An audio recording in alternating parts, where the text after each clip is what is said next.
내 손으로 구들넣기 전편과 후편으로 정리해 보겠습니다. 구들넣는 순서와 방법에 대하여 이야기해 보도록 하겠습니다. 손에 잡히는 대로 고래뚝을 쌓고 구들장을 놓으면 되겠지 하는 생각으로 시작했다가는 큰 낭패를 본 수가 있습니다. 그래서 구들 시공 순서와 그 방법을 팔공산 조경과 구들장이 정리하여 시청자 여러분과 함께 공유해 보고자 합니다. 안녕하십니까. 팔공산 조경과 구들장입니다. 얼치기가 적당히 만드는 구들빵이나 구들장인이 제대로 만드는 구들빵은 기능은 천지 차이가 나지만 인력의 품은 거의 비슷하게 들어갑니다. 왜냐하면 흙을 만지고 옮기고 구들돌을 들어 올리는 작업들이 대부분이기 때문입니다. 신축 주택의 경우는 원칙대로 시공하면 되겠지만 아궁이가 없는 기존 주택의 경우에는 방바닥 높이가 지면에서 그 높이가 1m가량 되어야 하는데 만약 낮다면 땅을 파고 아궁이 자리를 잡게 됩니다. 이럴 때는 최대한 아궁이를 깊게 파서 방수 처리를 확실하게 하고 개자리를 아궁이 깊이와 같거나 조금 얕게 만드는 것이 좋겠습니다. 그래야 습으로 인한 피해를 줄일 수가 있다는 것입니다. 지금부터 강론으로 들어가겠습니다. 구들 시공 순서, 가장 먼저 꿀뚝의 위치를 정하는 것입니다. 꿀뚝을 세울 때는 어느 곳에도 가능하지만 물이 나거나 안반으로 되어 있어서 굴착이 어려운 곳은 피해야겠습니다. 개자리에서 연도를 거쳐서 꿀뚝 개자리까지 이중관으로 연결하면 열이 식어서 발생하는 습으로 인한 배연의 저항을 막을 수가 있겠습니다. 꿀뚝 개자리의 크기는 꿀뚝의 크기에 따르며 깊이는 연도보다 낮게 설치를 합니다. 단 연기의 흐름에 지장이 없는 경우에는 담당원의 승인을 받아 꿀뚝 개자리를 설치하지 않을 수 있습니다. 꿀뚝 상부에 판석, 연가, 기와 등으로 덮어 빗물 등의 침투를 방지하는 게 좋겠습니다. 참고로 경복궁의 교태전의 연도는 건물에서 약 30m 떨어져서 아미산 꿀뚝으로 연결되어 있습니다. 그래서 불이 잘 안 들어요. 처음에 뗄 때.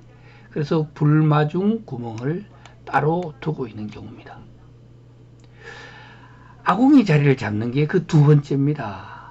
누마루가 있는 한옥은 누마루 밑에 아궁이를 두는 게 보통이지만 그러하지 않거나 또는 부뚜막에 있는 아궁이는 당연히 정직간에 아궁이가 설치되어야 되고 또는 바람의 방향이나 동서남북과 관계없이 집 뒤편이나 좀 덜 보기 싫은 곳 그리고 불떼기 편한 곳에 만들어도 좋겠습니다. 가능하다면 구석으로 치우친 것보다는 가운데 쪽에 두는 것이 불기운을 골고루 펴고 그리고 불기운을 나누고 통제하기에 유리하겠습니다. 행여 눈에 잘 띄는 집 전면에 아궁이를 만들어 놓는다면 어쩌면 좀 보기가 싫을 수가 있어요. 거무스리하게 아궁이 자리가 그름이 끼어 있는 거 이는 아무래도 지저분해 보이겠죠. 아궁이와 꿀뚝 자리를 결정되면은 집 주위에 배수로를 파는 게 좋겠습니다. 아무리 잘 만든 구들도 바닥이 젖어 습기가 많이 차게 되면 불도 잘 안 들어가고 나무만 많이 잡아먹게 됩니다. 여름철 비가 많아 고래속까지 젖게 되면 경우에 따라서 지렁이가 파고들 수도 있으며 몇 마리의 지렁이가 방고래 속을 무르게 만들어 버리게 되면 부등치마의 원인이 될 수도 있습니다. 그리고 습이 차 있으면 그 물이 이동을 하잖아요. 이동을 하게 되면 그거는 자연치마의 원인이 됩니다.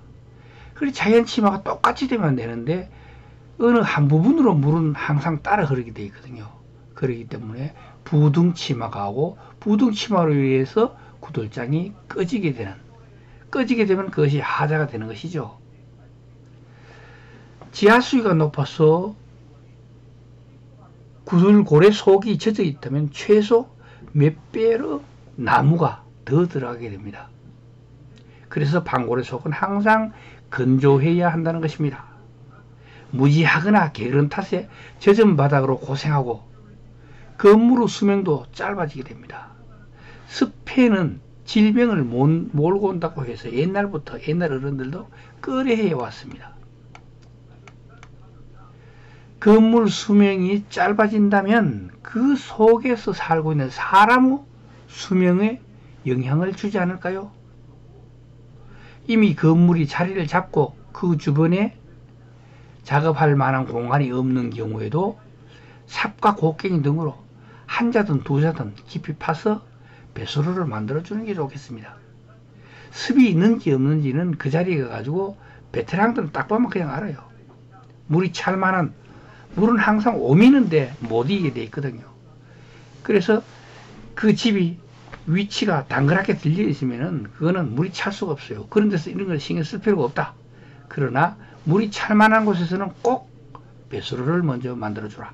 물과 불은 상극인데 원수끼리 붙여 놓아서야 구들 속이 편할 리가 없겠죠. 그 다음에 진흙 반죽을 준비하는 게 좋습니다. 진흙 반죽은 최소한 하루 이틀 전에 해서 숙성시켜 놓는 게 좋은데 그 이유는 반죽 안에 짚이 들어가기 때문에 그렇습니다. 짚이 들어가지 않는 것은 그냥 그날 해가지고 작업을 해도 아무 문제가 없습니다. 그러나 짚이 들어간 진흙 반죽이라면 하루 이틀 전에 하는 게 좋겠다. 아궁이와 개자리 그리고 고래바닥을 만듭니다. 함실 자리에 적벽돌이나 자연석을 이용해 가지고 함실을 만들고 반대편에 개자리를 만든 다음에 그 사이를 함실 높이만큼 마른 흙으로 채워서 고래바닥이 되게 합니다. 개자리는 고래 개자리는 방과 고래의 형태에 따라 1에서 3변에 설치하고 개자리 폭은 150에서 450 그리고 깊이는 100에서 500으로 한다. 개자리 벽은 막돌, 와편, 화강석, 전벽돌 등을 사용하여 쌓고 진흙바르기 등으로 마감을 한다. 고래바닥을 만드는데 젖은 흙을 넣거나 논흙, 바닥을 채우는 일이 없어야 합니다. 고래바닥이 꺼지기도 하고 좋지 않은 냄새가 배어들어서 골이 찌끈찌끈하게 되는 원인도 바로 젖은 흙을 넣거나 논흙이나 밭흙을 넣게 되면 그렇게 될 수가 있습니다. 고래바닥은 10에서 15cm마다 청다짐으로 차 올라오는 게 좋겠습니다. 연기는 새어든다고 하지 않고 배어든다고 하지요. 그거는 연기는 기름처럼 배어들기 때문에 그렇습니다. 고래바닥 전체의 경사도와 평탄 작업의 중요성은 더 이상 말할 필요도 없이 중요한 것입니다. 그 다음에 고래떡 쌓기입니다.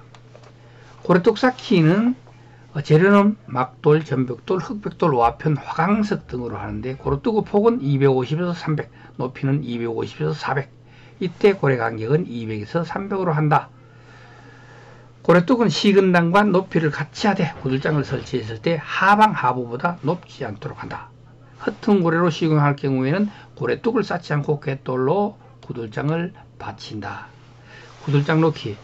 아랫목과 출입이 많은 곳은 일반 구들장보다 두껍고 큰 것을 사용하며 구들장은 수평이 되거나 아랫목에서 윗목 방향으로 약간 경사지게 하는 게 공기 흐름을 위하여 좋다. 이렇게 이거 표준 시방서 내용입니다. 구들장은 맞대어 설치하되 고래뚝이나 갯돌 위에서 양쪽 구들장의 거리는 30mm 내외로 한다. 그리고 그 중간에 부토를 채우는 것이죠. 구들장의 길이 방향이 고래 방향과 수직으로 고래뚝에 얹히도록 한다. 이것은 고래의 폭을 유지하기 위해서입니다. 고래뚝 위에는 괸돌을 고여서 구들장이 흔들리지 않도록 한다. 구들장이 맞닿는 부분이 틈은 사춤돌로 채우고 반죽한 진흙으로 확이나 연기가 새어나지 않도록 거미줄 치기를 한다. 이렇게 되어 있지만 사실 거미줄 치기의 가장 큰 목적은 사춤돌이 움직이지 않게 잡아주는 것입니다. 화기와 연기가 새는 것은 부토로 잡는 게 원칙이다. 부토는 건조한 부드러운 흙 또는 마른 모래를 사용하며 두께 30mm 내외로 수평 있게 고른다. 이래 돼 있지만 사실 실무에서는 부토 두께를 100mm 정도를 합니다. 왜냐하면 부토가 이 열을 갖다가 가다 두기도 하지만 더 중요한 것은 연기가 새는 것도 방지하고, 그리고 부토가 두꺼우면 두꺼울수록 열기는 오래 갑니다. 이틀 3일 따뜻하다 하면 부토를 40cm 넣으면 4일 5일 따뜻할 수도 있습니다. 그만큼 부토의 역할이 크다. 부토 위에 중간 정도 물기의 진흙 반죽을 수평지게 초벌 바르게 하고 아궁 위에 불질을 한다.